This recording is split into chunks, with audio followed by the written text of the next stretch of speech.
So we come to it, the last evening of my Natsuyasumi, my summer vacation here in Japan.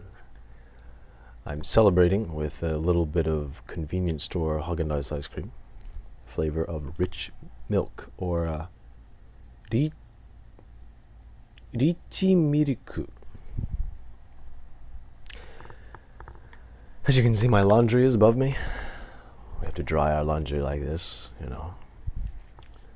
People live in boxes over here in Japan, in case you didn't know. I saw a really interesting YouTube video I wanted to tell you about. And this is totally self-indulgent, so if you're not into these kinds of videos, then just skip this one. It's it was a video about John Nash. And John Nash is the guy, the game theory guy, the guy they did A Beautiful Mind. A Beautiful Mind is based on the story of John Nash, the guy, the mathematician that developed schizophrenia, that had a psychotic break, developed schizophrenia, and then got better. Fascinating stuff. You know, there's a part of me that really is really locked up with just an incredible interest in psychology. That was my major. You know, my degree is in psychology. I didn't go to the clinical side. Rather, I went the behaviorist side. I did the Skinnerian thing. Skinner was my idol for really the 4 years that I was in school. My undergrad thesis was a paper on conformity behavior. Conformity behavior as it relates to genetics, and I argued a case that conformity behavior was developed through genetics, and that it's based on some research of actually a guy that was here in Japan. Now that I think about it, anyway, never mind that. It's not interesting. This movie is, however, interesting. You know, I've always been interested in delusional people, and I mean this sincerely. So don't think that if I talk to you or show an interest in you, it's because I think you're delusional and I'm just sort of fascinated. Like, oh, what is he gonna do? Oh, hi, yeah, okay, just keep talking.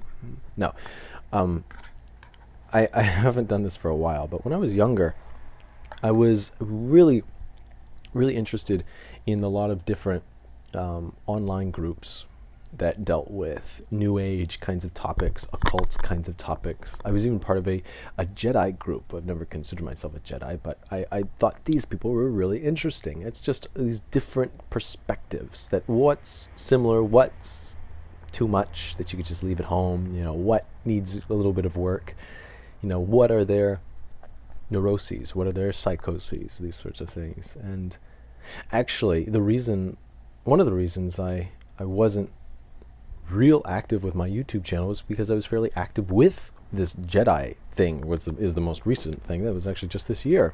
They banned me. They thought I was a Sith. They thought I was trying to take over the site, that I was corrupting.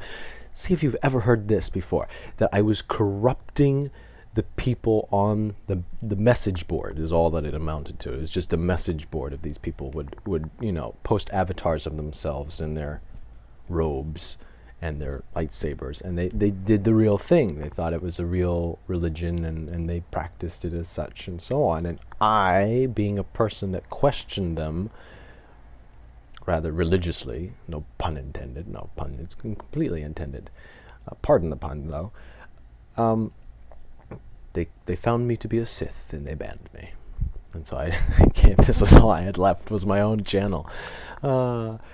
Anyway, a few years ago, I would talk with some really crazy people who were insanely egotistical, to the point of really a delusional state. Probably the most colorful character I've ever talked to, and this is all safe because, well, mostly safe. It was through the internet. Safe and internet. It's funny. They normally don't go together, but it was. They had my MSN. I used MSN a long time, and we would just chat like that. And I would talk with people on occult websites that thought they were something special, New Age sites that thought they were something special, astral projection sites that thought they were something special. And probably the most colorful character I ever met was a guy that called himself Satan. Oftentimes. He had another name, and now I've forgotten it. It's been a few years. And I called him by his real name. Jeff or something. Jeff, that's Azrianok. Okay, we'll do that. His name was Jeff. It's funny that jumped up. Yes.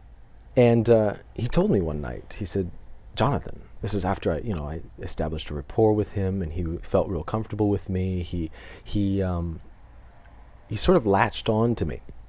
He wanted to enlighten me. He said that he was this enlightened being, and that now you will be one that will be enlightened. He said that he had traveled to, I want to say it was Indonesia. None of this is probably true, but this is his story, is that he traveled to Indonesia and studied under a monk for a number of years. And one day the monk did this very spectacular display where he took his hand and he cast it up into the clouds, and he saw the clouds burst open and whatever else. This sort of like wonderful, extravagant sort of display of, I don't know. And he says, well, now, I learned from him, and one thing that I can now do, and that I do on a regular basis, Jonathan, he says to me, he says, I control the weather patterns with the compass orientation of my nightly ejaculations. I said, whoa, really? That's interesting. And that was just kind of the jive of this whole thing, and it fascinated me. I didn't want to, I wasn't there to patronize them. I wasn't there like, oh yeah, okay. No, it was a true interest in understanding why these guys do it. And I tell you what, every time, and I could be wrong in this, but every time I would see a very human person, as soon as you get past that barrier of I am XYZZ, triple, subdivided by whatever bullshit, there was behind all that a very real person. Normally a very afraid, normally a very scared person. And I guess it's just kind of an empathetic kind of thing, I suppose. There were other people as well. The whole demigod thing is pretty popular. The Messiah complex is actually what I've heard it be called, and it's probably not quite in the DSM-4, the Diagnostical Statistical Manual of Mental Disorders, 4th edition. Say that 4 times fast. And but it does sort of, it is pretty self-explanatory, the Messiah complex. There was another guy that was a demigod of sorts, that he was going to raise an army and conquer the entire world, and that was his duty.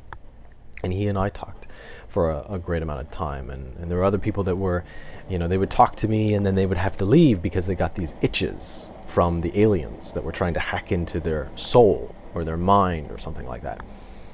And I got thinking of all this, and really, the reason I mentioned the Nash video, and like I said, it's in my favorites. Check it out. It's an 8-part series. It's totally worth it. It's fascinating. They actually interview John Nash, so you get to see what he thinks. I love it. Another guy that is purportedly crazy, not in a real sense, or whatever, in the medical sense, but he's actually an author in psychology. He is a medical doctor by the name of, I think, William Glasser for sure. I'm not sure on the William part.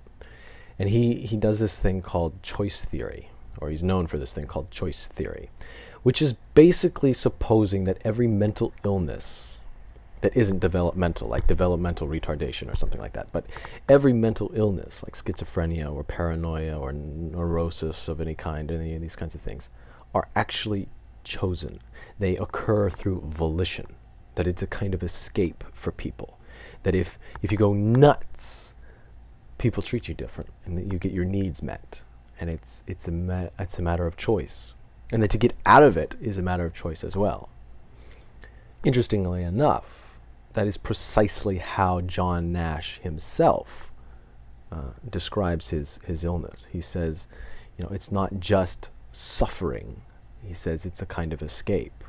And he didn't, there's the psychotropes, the medication didn't cure him. He said he stopped taking the medication for a long time, and he just willed it away, to use his words.